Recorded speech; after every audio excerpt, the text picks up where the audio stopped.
देख रहे हैं एक न्यूज़ 24 और मैं हूं स्वाति आपके साथ। रुपौली विधानसभा सीट पर जब उपचुनाव की घोषणा हुई तब से ये सीट काफी सुर्खियों में रहा। एक तरफ एनडीए गठबंधन की ओर से जदयू प्रत्याशी कलाधार मंडल को रुपौली विधानसभा सीट पर होने वाले उपचुनाव के लिए प्रत्याशी बनाया गया, तो वहीं महागठबंधन की ओर से राजद प्रत्याशी बीमा भारती को उतारा गया।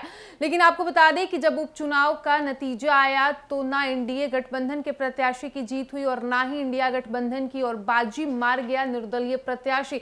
जिस तरीके से पूर्णिया लोकसभा सीट पर जब चुनाव हुआ था तो निर्दलीय प्रत्याशी पप्पू यादव ने जीत दर्ज की थी, वही रुपौली विधानसभा सीट पर भी यही जीत दोहराई गई है। बता दें कि निर्दलीय प्रत्याशी ने यहां पे जीत दर्ज की है। हालांकि चुनाव को लेकर जहां एनडीए की ओर से खुद नीतीश कुमार ने कमान संभाला था, पूरे महीने बिहार के मुख्यमंत्री नीतीश कुमार, उप मुख्यमंत्री सम्राट चौधरी, विजय सिन्हा समेत तमाम बड़े नेताओं ने यहां पे कैंप किया, लेकिन इसके बावजूद जीत नहीं दिला सके। तो वहीं दूसरी ओर बीमा भारती को खुद पप्पू यादव का साथ मिल रहा था, तेजस्वी यादव, लालू यादव का हाथ सर पर था, लेकिन इसके बावजूद उनकी जैसे लोकसभा चुनाव में हार हुई वही सेम हार उनका उपचुनाव में भी हुआ। लोकसभा चुनाव में भी वो तीसरे नंबर पर थी और जब रुपौली विधानसभा सीट पर चुनाव हुआ तो यहां भी बीमा भारती तीसरे नंबर पे रही। तो चलिए अब आपको खबर में विस्तार से बताएंगे कि आखिर एनडीए गठबंधन और इंडिया गठबंधन के जो प्रत्याशी की हार हुई है रुपौली विधानसभा सीट पर हुए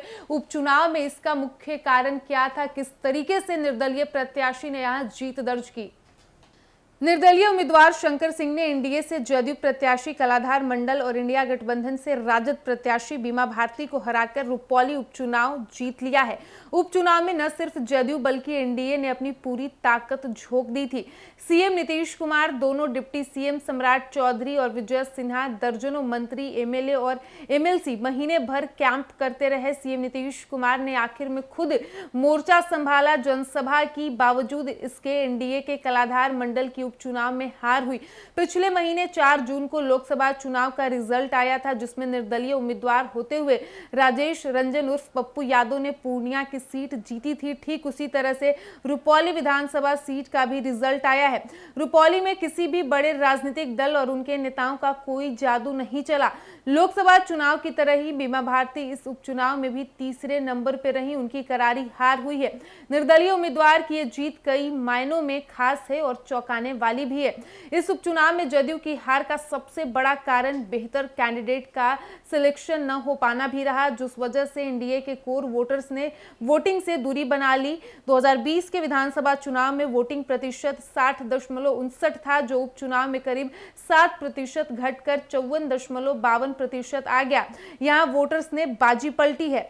यहां फायदा सीधे तौर पर निर्दलीय उम्मीदवार को हुआ। दरअसल जदयू के कलाधार मंडल और राजद की बीमा भारती दोनों ही गंगोता जाति से हैं। दोनों ने एक दूसरे के वोटों में सेंध लगाई। इसका फायदा शंकर सिंह को मिला और उनके जीत की राह उनके लिए आसान हो गई।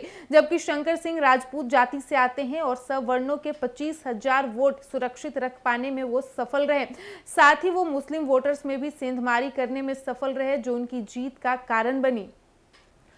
तो आपने सुना किस तरीके से रुपौली विधानसभा सीट पर उपचुनाव हुआ, जिसके नतीजे आए और जो नतीजा निकलकर सामने आया उसमें ना एनडीए गठबंधन के उम्मीदवार जीते, ना ही महागठबंधन के उम्मीदवार की जीत हुई, बल्कि बाजी मारी निर्दलीय उम्मीदवार शंकर सिंह ने। हालांकि नीतीश कुमार ने कोई कोर कसर नहीं छोड़ा था, खुद मुख्यमंत्री ने मोर्चा संभाला, लेकिन इसके बावजूद जो जदयू के प्रत्याशी कलाधार मंडल है उनकी हार हुई। और इसके लिए जो जानकार है उनका यह कहना है कि सही कैंडिडेट का सिलेक्शन नहीं किया गया और यही वजह रही कि एनडीए की हार हुई उपचुनाव में।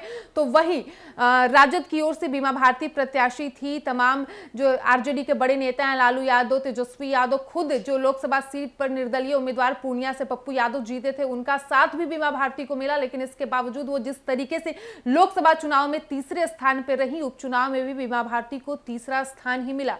फिलहाल इस वक्त की खबर में इतना ही और ऐसे ही तमाम खबरों के लिए बने रहिए हमारे साथ। वीडियो पसंद आया हो तो वीडियो को लाइक करें, शेयर करें, साथ ही हमारे यूट्यूब चैनल एक न्यूज़ 24 को सब्सक्राइब कर ले। यदि आप हमें फेसबुक पर देख पा रहे हैं तो हमारे फेसबुक पेज को भी फॉलो करें। धन्यवाद।